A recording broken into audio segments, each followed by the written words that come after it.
Stitch number 2 is backstitch and its variations. So as you can see, it makes a solid line of stitches that's just plain backstitch here in blue. The next row over, I did a plain backstitch and then I played around with weaving some threads underneath it and also more tightly underneath it, so it kind of comes out like a candy stripe. The candy stripe is pretty secure. These ones are pretty loose and do move around, so I might secure them with another little stitch right in the center or a little tiny stitch at each loop to hold it steady if I was going to be working with something quite a bit. And then this third one is this letter L filled in with backstitch. And for this one I used 3 strands of embroidery floss instead of the 2 that I used earlier. And I filled it in with backstitch so that the stitches were set in sort of a brick pattern offset from each other. And it made this really lovely textured fill.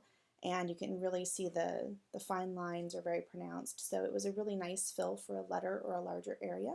So even though it's great for outlining, you can also use it in other creative ways. You may already be familiar with backstitch from hand sewing, and if you're not, this is how you make one.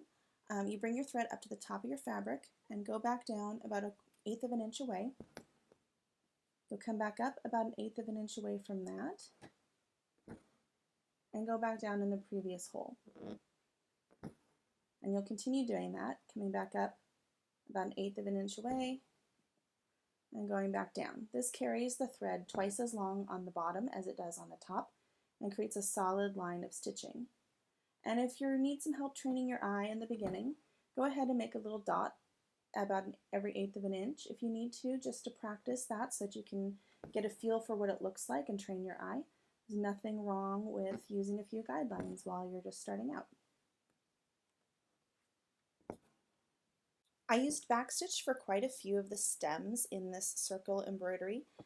These ones, the lavender, the foxgloves, those all use backstitch as their stem, anywhere that I wanted a nice, straight, simple stem.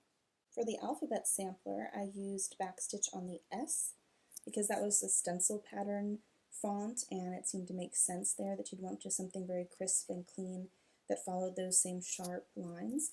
I also used it on the K, and I think I'm going to use the backstitch with another color twisted around it on some other letters and experiment with that.